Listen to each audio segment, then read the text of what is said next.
Perfect. Amazing. So this is part 3 of our interview with Enolia. And as we were talking about in the previous part of our interview on Facebook Live, we were talking about sovereignty of self. And Enolia was explaining how she discovered that sovereignty of herself when making decisions in her life, when um, overcoming, challenges or changing her perspective on her experience. So I just wanted to dive deep again more into the sovereignty of self.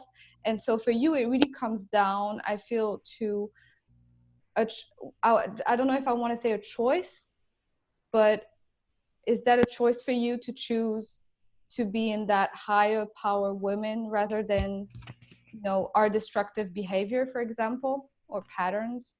It's always a choice. And the beauty is that control of outside of yourself is a facade. We believe that we control our environment. We believe that we control others, but we don't. That's the first and foremost. Once you learn that, and you learn that the only thing that you control is your own behaviors. The second part of this is women, we love our emotions. And we are never the observer of our emotions more than we love to just feel or be emotional bodies. And one of the things that I learned is that I had to identify what emotional state, along with what part of my personality, was moving forward, and was that destructive or was that beneficial? Because when I noticed, I could make a different choice in what part of me is leading and what emotional state I choose to be in. That's what we can control. And it didn't come overnight. I had to learn to master that.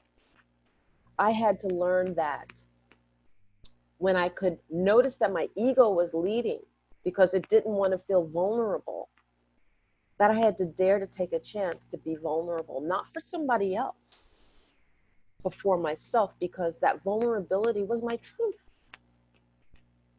It was my heart. It was my truth. And I dare to lead with my heart and my truth instead of my ego all the time. Right, because we live in a society where it's often the ego that is in the driver's seat of our experience. So it's a muscle that I feel that it's a muscle that we kind of need to train again so we can switch to our hearts. And as you said, vulnerability, just even like speaking truth. And if it's beautiful, but it could also be sometimes ugly. It can also Ugly. be sometimes, right. Yes. Yes. And why can't we say what's ugly? Why can't I say to you, if I'm feeling that way, you know what, Chloe, I can't talk to you right now. I'm not in the right headspace. And if I continue this conversation, I'm going to say something very ugly versus, okay, Chloe, what do you have to say? And then end up saying something sarcastic, mean, or tramping on something that's heartfelt for you because Yes. I'm not in the right state of mind. Right. Sharing our truth in the respect that if this is a good time for me, then this is a great time for me. But if this is not, honoring that and saying, I can't have this conversation with you now, or I am not going to engage in this because it's negative for me and I don't want to go down this same rabbit hole that I always do with you, if Right. that's the case. Right. And following that intuition and following that, emotional body, as you're talking about, that gives Yes. us that information, um, really enables us to even have deeper relationships and more meaningful relationships where we can just be in our truth. And as you said, being able to communicate with truth Yes. and holding space for when it's, not the prettiest truth, but loving ourselves unconditionally. I feel that creates that space for each other. Yes.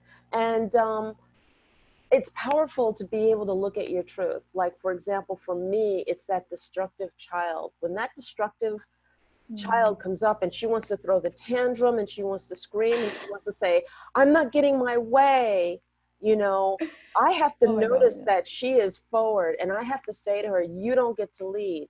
I can be a child, but I can be a silly child, a child that's having fun, a playful child. I don't have to be a destructive child. And I had to go down to the wounds of where I was hurt to let that child know, guess what? Not only do I survive, I'm an adult now. I get to go back and send you love and let you know that you don't have to behave that way anymore. That's the self-control.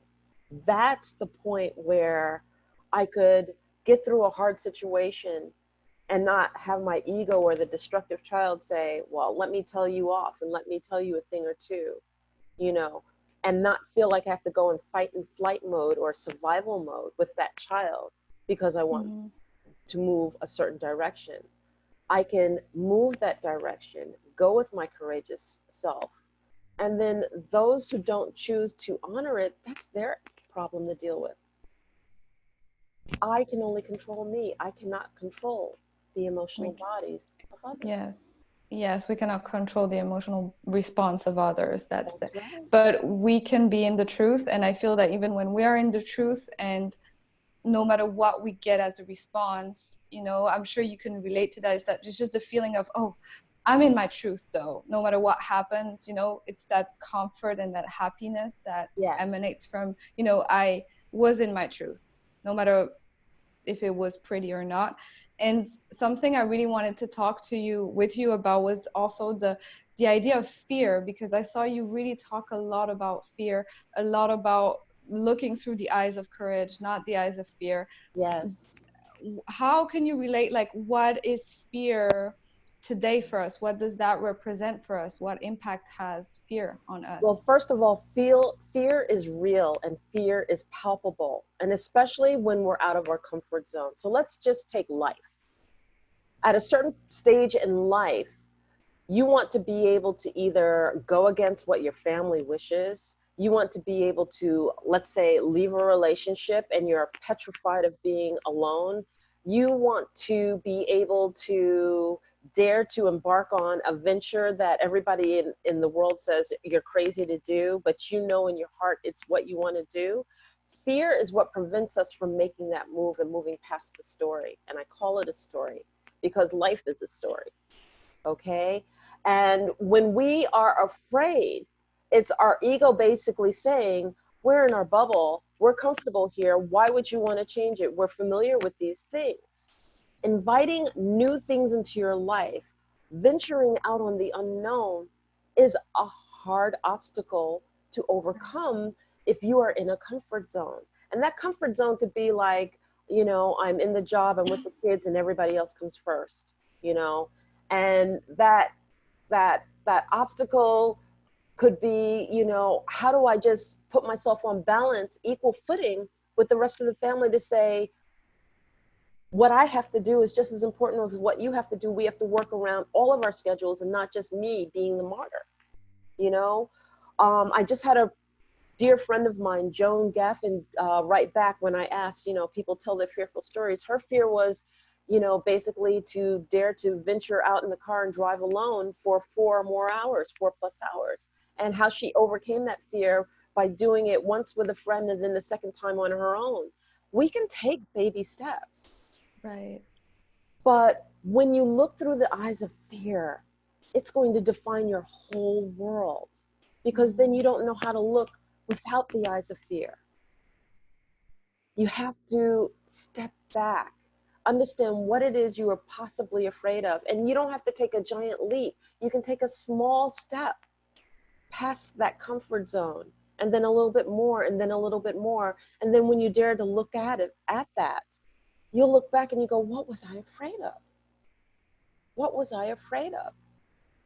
We create the scenario for fear.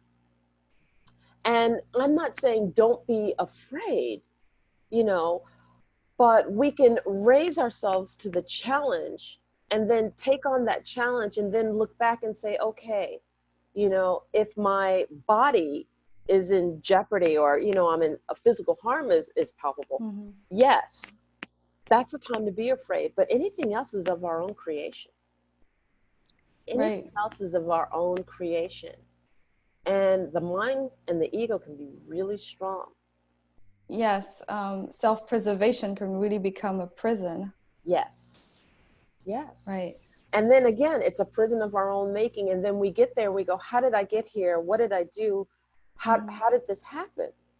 Mm-hmm. You know, um, we were all brought into this world as individuals. And then yet, you know, people in relationships are fearful because the relationship is broken up and they have to stand on their own 2 feet. Right. It's okay to be afraid, but don't let Mm-hmm. that fear stop you from moving forward in life. And if you're afraid, then get the support. That's why we are here as practitioners. Get the support, reach out, ask for help. It's okay to ask for help. That's what our workshops are about. That's what our seminars are about, to engage in that sharing and to lift each other up. Right. Lifting each other up. And And I'm so excited to have you in Paris yeah, soon. Yes, because this yeah, is gonna be so powerful and you're gonna teach so like beautiful women to like everything you just said, like to find that sovereignty in themselves. And I just wanted to ask you like what is this workshop you feel is gonna be about for you? What do you want to teach to people? Why are you here for? I want to teach that one, as we look inward, to love what you see. Mm. Two, don't be afraid to embrace the entirety of yourself. Three, when you smile and when you find joy in that in your heart, that radiance comes through you, not from you, but even through you. Even in that smile, even in that kind gesture. And I want to share with the women of Paris a rites of passage that we get to not only work together, Wow. but celebrate each other in a Rite of celebration of passage. self. And that the Right. knowledge that I'm sharing is universal in that celebration of self. And that Mm. maybe when we're done, if they choose to touch the hearts of others through a kindness, through words, through actions, that that to me is the ultimate reward. That's amazing. And I'm so excited to have you in Paris. I think this Holy Wild retreat is going to be such an empowering space that we're going to be able to create with amazing women like you, Enolia. For me, like a modern medicine woman that is going to really bring the roots of, you know, the ancient wisdom that we all need today. So it's going to be really powerful. So thank you so much for taking the time today. And I want to thank you, Chloe, because you are right there with me, side by side, my I know. sister. And what you bring to the table is powerful. And by any means, the women of Paris and the women from all over the world, don't overlook Chloe because she is a powerful woman in her own right. And what she brings Thank to the you. table is beautiful and special. Look at the smile. You see it right there through your smile. So people know with that heart to heart connection, they see you, and we invite them to see us, not just me, Yes, but us. us. Yes. Thank you so much. I So don't know what to add. Thank you so much. And I'm gonna leave you there to follow, you know, you're so busy, so I'm just gonna not take too much of your time. And I am looking forward to, you know, for this retreat and seeing you soon okay, face to thank you. face. Mwah.